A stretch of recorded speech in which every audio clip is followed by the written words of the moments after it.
রানার বাংলাদেশে খুব সুপরিচিত একটি নাম। বাংলাদেশে রানার অটোমোবাইলস বাংলাদেশের একটি কোম্পানি এবং মেড ইন বাংলাদেশের ট্যাগে তারা বাংলাদেশের বাইক লাভারদের জন্য বাইক নিয়ে আসে। তো তারই ধারাবাহিকতায় বাংলাদেশে বেশ কিছু জনপ্রিয় রানার বাইক রয়েছে। তার মধ্যে অন্যতম একটি ছোট্ট কমিউটার হচ্ছে রানার AD80 এবং এই AD80 আপগ্রেড ভার্সন হচ্ছে AD80 ডিলাক্স। বন্ধুরা, সচরাচর কমিউটার এই ছোট বাইকগুলো সম্পর্কে অনেকেরই চাহিদা রয়েছে, আর এই বাইকগুলো নিয়ে খুব বেশি রিভিউ ইউটিউবে পাওয়া যায় না। তো সেজন্যই আমি চিন্তা করলাম আপনাদেরকে এই একটি ছোট্ট বাইকের রিভিউ আজকে করি, যা অনেকেরই আগ্রহ রয়েছে, অনেকেই জানতে চেয়েছেন এই বাইকগুলো সম্পর্কে। তো চলুন বন্ধুরা, আজকে রানার AD80 ডিলাক্স বাইকটি সম্পর্কে কথা বলবো। তো চলুন বন্ধুরা, কথা না বাড়িয়ে ভিডিওটি শুরু করি। শুরু করার আগে যে বাইক লাভার্সরা এখনো চ্যানেলটিকে সাবস্ক্রাইব করেনি তারা এখনই সাবস্ক্রাইব করুন এবং পাশে থাকা বেল আইকনটি প্রেস করুন। আর যারা অলরেডি সাবস্ক্রাইব করেছেন তাদেরকে থ্যাংক ইউ সো মাচ।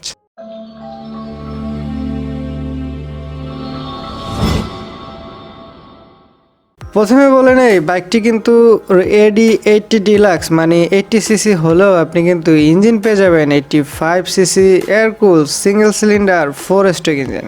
এই বাইকটি 4.58 kW ম্যাক্সিমাম পাওয়ার এবং 5.5 নিউটন টর্ক ডেলিভারি করতে সক্ষম। বাইকটিতে একটি 4 স্পিড গিয়ারবক্স ব্যবহার করা হয়েছে এবং এর ফুয়েল সাপ্লাই সিস্টেমে কার্বোরেটর যুক্ত করা হয়েছে। বাইকটির ফুয়েল ট্যাঙ্ক ক্যাপাসিটি হচ্ছে 9 লিটার এবং এই বাইকটির ওয়েট হচ্ছে 86 কেজি। বাইকটির ফ্রন্টে একটি 2.50 ইঞ্চ এবং রেয়ারে 2.75 ইঞ্চের একটি টায়ার ব্যবহার করেছে। বাইকটির ফ্রন্ট এবং রেয়ারে দুইটা ব্রেকিং সিস্টেমে ড্রাম ব্রেক ব্যবহার করেছে। এর ফ্রন্টে টেলিস্কোপিক এবং রেয়ারে টুইং শক সাসপেনশন ব্যবহার করা হয়েছে। বাইকটির হেডলাইটে 35 ওয়ার্ডের 12 ভোল্টের হ্যালোজেন বাল্ব ব্যবহার করা হয়েছে। রেয়ারেও 12 ভোল্টের বাল্ব এবং ইন্ডিকেটরেও 12 ভোল্টের বাল্ব ব্যবহার করেছে। বন্ধুরা, রানার AD80 ডিলাক্স খুব ছোট এবং 80cc একটি বাইক। যারা ছোট বাইক পছন্দ করেন কিংবা অনেক বাইক লাভার্সরা রয়েছেন যারা নিউ বাইক রাইডার, আমি মনে করি যারা নতুন একদম নিউ বাইক কিনতে চাচ্ছেন তাদের জন্য প্রথমে এই ধরনের ছোট একটি বাইক কেনাই আমি মনে করি বেটার হবে। আপনি প্রথমেই আপনার টাকা আছে কিন্তু আপনি প্রথমেই একটি স্পোর্টস বাইক নিয়ে রাস্তায় চলে আসুন। আমি আসলে কখনোই এটা কাউকে সাজেস্ট করব না। অবশ্যই প্রথমে একটি ছোট বাইক আপনি কিনে সেই বাইকটি থেকে কিছুদিন রাইড করে এক্সপার্ট হয়ে দেন আপনি স্পোর্টস বাইক কিনেন।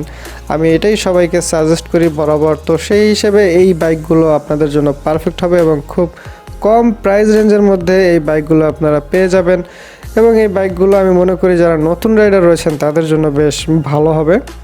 তো চলুন বন্ধুরা, এই বাইকটির ভালো এবং মন্দ কিছু দিক সম্পর্কে কথা বলা যাক। যদি ভালো দিক দিয়ে শুরু করি, এই বাইকটার মাইলেজ দিয়ে বলতে হবে, কারণ বাইকটি 80cc এবং ছোট একটি বাইক, সেক্ষেত্রে বাইকটার মাইলেজ ভালো হওয়াটাই স্বাভাবিক। বাইকটিতে আপনারা খুব ভালো সন্তোষজনক মাইলেজ পেয়ে যাবেন। এছাড়াও আমি বাইকটা বলবো, বাইকটা সিটি রাইডের জন্য আমি খুব ভালো বলবো। সিটিতে আসলে জ্যাম থাকে, ছোটোখাটো বাইক হওয়ার কারণে আপনি বেশ সুবিধা করে বাইকটি চালাতে পারবেন। আপনি অন্যান্য বাইকের থেকে এগিয়ে থাকতে পারবেন। আসলে সিটিতে খুব বেশি আপনার বাইকে পাওয়ারফুল ইঞ্জিন থাকলে যে আপনি সবার আগে চলে যাবেন তা নয়। সিটির রাইডিংটা যারা নিয়মিত করেন তারা অবশ্যই বুঝে থাকবেন সিটির আসলে সিস্টেমটা। সেই ক্ষেত্রে সিটি রাইডের জন্য আমি বাইকটাকে ভালোই বলবো। এবং এই বাইকটিতে আরেকটি ফিচার আমার ভালো লেগেছে, সচরাচর ছোট কিংবা 80cc বাইকে ইলেকট্রিক স্টার্টিং মেথড থাকে না, কিন্তু এই বাইকটিতে তারা ইলেকট্রিক স্টার্টিং মেথড দিয়েছে। বাইকটির খারাপ দিক সম্পর্কে যদি বলতে হয় তাহলে বলবো বাইকটার হেডলাইট ভিজিবিলিটি। এটা 80cc হোক কিংবা 150cc হোক, বাইকটা যখন আপনি রাত্রেবেলা রাইড করবেন তখন এর হেডলাইট পাওয়ার আপনার অবশ্যই প্রয়োজন, কারণ বাইকটা রাইড করতে হলে আপনাকে সামনে অবশ্যই দেখতে হবে। সেই হিসেবে রানার এই বাইকটিতে আসলে খুব পাওয়ারফুল একটি হেডল্যাম্প দিতে সক্ষম হয়নি। আমি মনে করি ছোট বাইক হলেও সেই বাইকটির হেডলাইট পাওয়ার যথেষ্ট ভালো প্রয়োজন। কিছু কিছু দিক রয়েছে যেমন ব্রেকিং সিস্টেম, হেডলাইট পাওয়ার, এই জিনিসগুলো আসলে প্রত্যেকটা বাইকেই আসলে প্রত্যেকটা কোম্পানি আমি বলবো যে কোনো মডেলই হোক সেটার দিকে আসলে যত্নশীল হওয়া উচিত, কারণ এই জিনিসগুলোই বাইকারদের খুব ইম্পর্টেন্ট। কারণ একটা বাইকে যদি আপনার ভালো হেডলাইট ভিজিবিলিটি না থাকে, ভালো ব্রেকিং রেসপন্স না থাকে, সেই বাইকটা যত ভালোই হোক আমি মনে করি বাইক লাভারদের জন্য আসলে কোম্পানি এই বিষয়গুলো ভাবা উচিত, কারণ একটা বাইক লাভার্সের মেইন যে জিনিসগুলো প্রয়োজন একটা বাইক রাইড করতে হলে সেই বিষয়গুলোই আসলে কোম্পানির প্রথম নজর দেওয়া উচিত। যত ভালোই হোক আপনার বাইকটি যদি এই বিষয়গুলো অপূর্ণ থাকে, আমি মনে করি পরিপূর্ণ হয় না এই বিষয়গুলো ছাড়া। এছাড়াও বন্ধুরা বাইকটা কিন্তু ছোট, আমি প্রথমে বলেছি এই বাইক নিয়ে আসলে হাই রাইড করতে যাচ্ছেন, আমি তাদেরকে বলবো এই বাইকটা হাইওয়ের জন্য কমফোর্টেবল বা স্টেবল একটা বাইক না।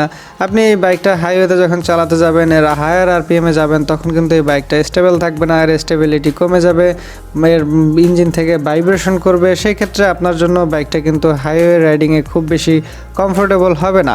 যারা নিয়মিত হাইওয়ে রাইড করেন, আমি তাদেরকে বলবো যে এই বাইকটা তাদের জন্য না। যারা সিটি রাইড করেন কিংবা যারা এই বাইকটি খুব অল্প পরিসরে কিছু টুকিটাকি কাজের জন্য ব্যবহার করতে চান, কিংবা এই বাইকটা আপনি নতুন রাইডার হিসেবে নিতে চান, সেই ক্ষেত্রে ঠিক আছে। কিন্তু যাদের খুব বেশি হাইওয়ে রাইড করতে হয় তাদের জন্য বাইকটা পারফেক্ট হবে না, কারণ এই হায়ার আরপিএমে, যেহেতু ছোট বাইক, আপনি হায়ার আরপিএমে যখন যাবেন তখন এটা ভাইব্রেশন করবে এবং এর স্টেবিলিটিও কিন্তু ভালো থাকবে না।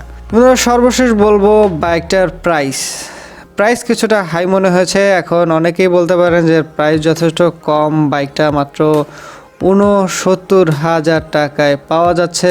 অনেকেই বলবেন যে প্রাইসটা বেশ কম, কিন্তু আমি আসলে বলবো যে এই বাইকটার প্রাইস আমার কাছে কিছুটা বেশি মনে হয়েছে, কারণ যেহেতু বাংলাদেশি বাইক, বাংলাদেশে তৈরি হচ্ছে, এর ভ্যাট সহ বিভিন্ন জিনিসও অন্যান্য বাইকের তুলনায় কম, এবং বাংলাদেশি বাইক হিসেবে প্রাইস রেঞ্জও কম হওয়া উচিত, কারণ পার্শ্ববর্তী আমাদের যে দেশগুলো রয়েছে সেই দেশগুলোতে এই প্রাইজের মধ্যে কিন্তু এর থেকে অনেক আপগ্রেড এবং অনেক ভালো ভালো বাইক পাওয়া যায়।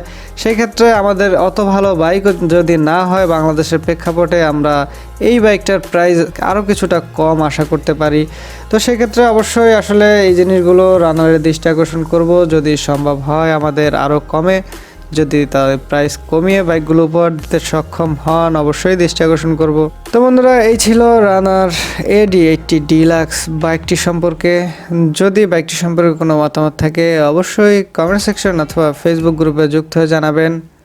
অবশ্যই যে কোনো বাইকের প্রাইস, টিপস, রিভিউ, স্পেসিফিকেশন, যে কোনো তথ্যের জন্য অবশ্যই bikelovers.net ভিজিট করুন। যদি ভিডিওটি ভালো লাগে একটি লাইক করবেন, অবশ্যই বন্ধুর সাথে শেয়ার করবেন, আর যারা চ্যানেলটিকে এখনও সাবস্ক্রাইব করেনি তারা অবশ্যই সাবস্ক্রাইব করে পাশে থাকবেন এবং নিত্য নতুন ভিডিওর আপডেট পেতে বেল আইকনটি প্রেস করবেন। ভিডিওটি শেষ পর্যন্ত দেখার জন্য আন্তরিকভাবে ধন্যবাদ জানাচ্ছি। অবশ্যই নিরাপদে বাইক রাইড করবেন, অবশ্যই হেলমেট পরে বাইক রাইড করবেন, because no helmet no respect. Best wish for every bike lovers. আল্লাহ হাফেজ।